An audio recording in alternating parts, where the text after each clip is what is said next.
ನಮಸ್ತೆ ವೀಕ್ಷಕರೇ, ನೀವು ನೋಡ್ತಾ ಇದ್ದೀರಾ ಪ್ರಜಾ ಫ್ಲಾಶ್ 10. ನಾನು ಮೀರಾ ಪ್ರಸಾದ್. ಈಗ ನೋಡೋಣ ಇವತ್ತಿನ ಹೆಡ್ಲೈನ್. ಮೂಡ ಹಗರಣದಲ್ಲಿ ನನ್ನ ತಪ್ಪು ಏನೂ ಇಲ್ಲ, ರಾಜೀನಾಮೆಯನ್ನ ಕೊಡುವಂತ ಪ್ರಶ್ನೆಯೇ ಇಲ್ಲ, ನಾನು ರಾಜೀನಾಮೆಯನ್ನ ಕೊಡುವುದೂ ಇಲ್ಲ, ಹೇಗಂತ ಖಡಕ್ ಆಗಿ ಉತ್ತರಿಸಿದ್ದಾರೆ ಸಿಎಂ ಸಿದ್ದರಾಮಯ್ಯ. ಮೈಸೂರು ಹೊರವಲಯದ ಉತ್ತನಹಳ್ಳಿ ಸಮೀಪ ನಡೆಯುವಂತಹ ಯುವ ದಸರಾಗೆ ಮೊದಲ ಬಾರಿಗೆ ಜಿಲ್ಲಾಡಳಿತ ಟಿಕೆಟ್ಗಳನ್ನ ಮಾರಾಟ ಮಾಡೋದಕ್ಕೆ ನಿರ್ಧಾರವನ್ನ ಮಾಡಿದೆ.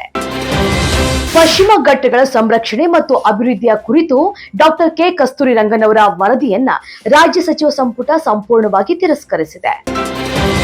ಸಾಲ ಮರುಪಾವತಿಗಾಗಿ ಬ್ಯಾಂಕ್ ಸಿಬ್ಬಂದಿ ಮನೆಗೆ ತೆರಳಿರುವಂತಹ ಸಂದರ್ಭದಲ್ಲಿ ಅವರಿಗೆ ಪಿಸ್ತೂಲ್ ಅನ್ನು ತೋರಿಸಿ ಬೆದರಿಕೆಯನ್ನು ಒಡ್ಡಿರುವಂತಹ ಪ್ರಕರಣ ದಾಖಲಾಗಿದೆ.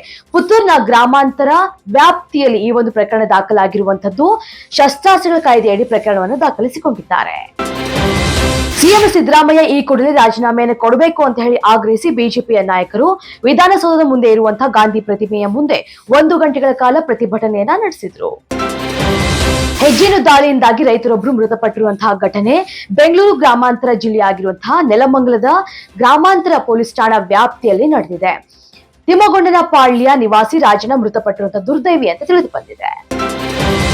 ವಿಜೇಂದ್ರ ಪದಚ್ಯುತಿಗೆ ಕಾಂಗ್ರೆಸ್ ತಂತ್ರ, ಕರ್ನಾಟಕದಿಂದ ಪ್ರಕಟವಾಗುವಂತಹ ದಿನಪತ್ರಿಕೆಗಳನ್ನ ಓದಿ ಅಂತ ಮೋದಿ ಅವರಿಗೆ ಸಲಹೆ ನೀಡಿದ ಸಿದ್ದರಾಮಯ್ಯ.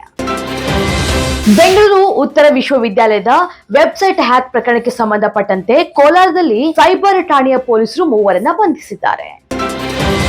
ವಿರಾಟ್ ಕೊಹ್ಲಿ, ಸಚಿನ್ ತೆಂಡೂಲ್ಕರ್ ಅವರ ಎಲ್ಲಾ ದಾಖಲೆಗಳನ್ನ ಮುರಿಯುವಂತದ್ದು ಅನುಮಾನ ಅಂತ ಆಸ್ಟ್ರೇಲಿಯಾದ ಲೆಜೆಂಡ್ ಆಟಗಾರ ಬ್ರಾಡ್ ಹಾಗ್ ಹೇಳಿಕೆ ಕೊಟ್ಟಿದ್ದಾರೆ. ರೇಣುಕಾಸ್ವಾಮಿ ಕೊಲೆ ಪ್ರಕರಣದ ಆರೋಪಿಯಾಗಿರುವಂತಹ ದರ್ಶನ್ಗೆ ಐಟಿ ಡ್ರಿಲ್ ಮಾಡಿದೆ. 7 ಗಂಟೆಗಳ ಕಾಲ ವಿಚಾರಣೆ ನಡೆಸಿದ್ದು, ರೇಣುಕಾಸ್ವಾಮಿ ಕೊಲೆಯ ನಂತರ ಶವ ವಿಲೇವಾರಿಗೆ ಹಾಗೇನೆ ಸಾಕ್ಷ್ಯ ನಾಶಗಳಿಗೆ ಲಕ್ಷ ಹಣ ಕೊಡುವುದಾಗಿ ದರ್ಶನ್ ಹೇಳಿಕೆಯನ್ನು ಕೊಟ್ಟಿದ್ರು. ಇದಾಗಿದೆ ಹೊತ್ತಿನ ಫ್ಲಾಶ್ 10 ನ್ಯೂಸ್. ಇನ್ನಷ್ಟು ಅಪ್ಡೇಟ್ಸ್ಗಾಗಿ ನೋಡ್ತಾ ಇರಿ ಪ್ರಜಾಧ್ವನಿ ಟಿವಿ.